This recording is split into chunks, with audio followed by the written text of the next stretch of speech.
For those of you who don't know me, I love music. I love songs. I love carols.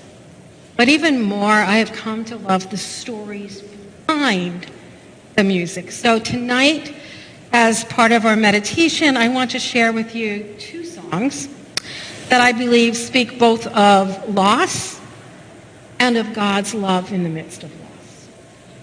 The first is a Christmas carol called "I Heard the Bells on Christmas Day." Some of you may be familiar with that carol.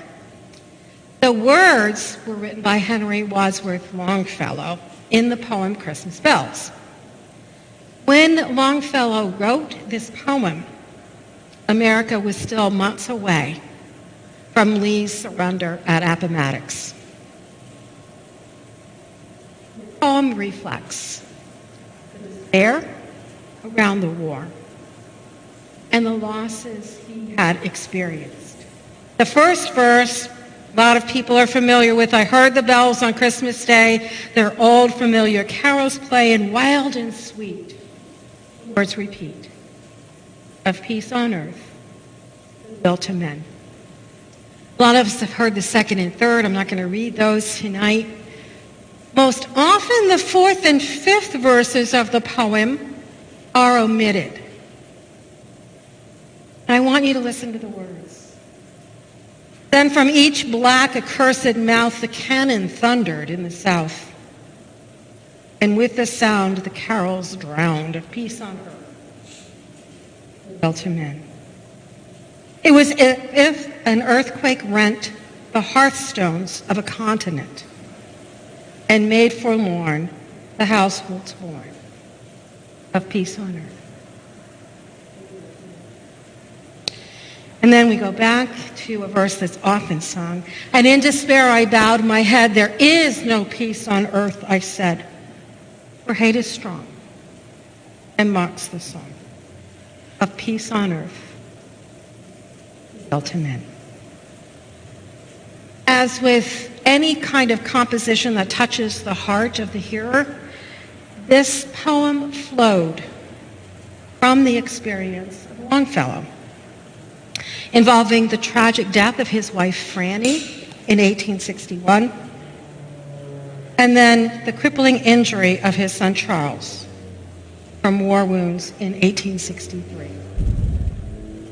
In the first Christmas after Fanny's death, Longfellow wrote in his journal, "How impressively sad are all holidays." Longfellow's journal for December 25th, 1862 reads, "A Merry Christmas, say the children, but that is no more for me." Almost a year later, in November 1863, he receives word that his son Charles, a lieutenant in the Army of the Potomac, had been severely wounded in battle. He wrote nothing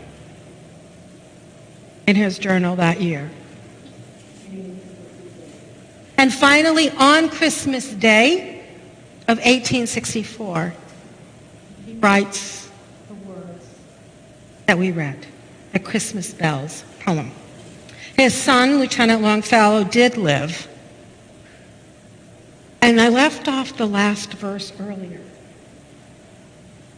After he tells us that hate is strong and mocks the song of peace on earth, he moves to provide us with assurance of the presence of a God who loves us, cares for us.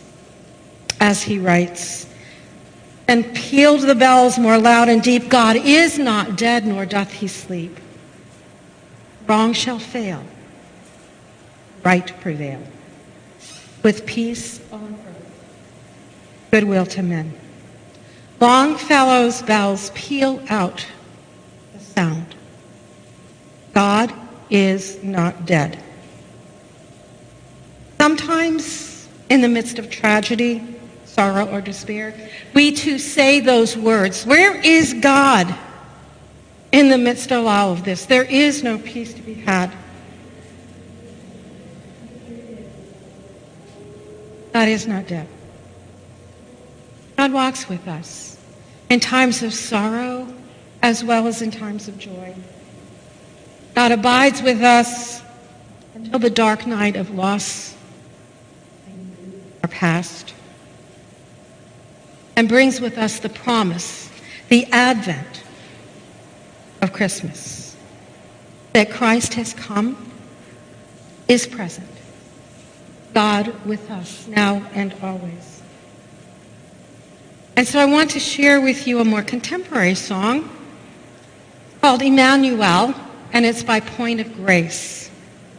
And it reminds us that every time this year there are people around us whose heart is broken. And they sing, they may be next door, maybe the next row, someone with a heartache. They face the season, the happy greetings with no joy in this holiday. But they don't leave us lost and alone either. Because they end the song by saying, for all the broken here in this moment, Emmanuel, God, our God is with us, as he is with us still. Emmanuel, he has not left us. Never will. For those of us who feel broken, who are sad, are grieving in this season, for whatever reason, a reminder, Emmanuel, our God, is with us now and always.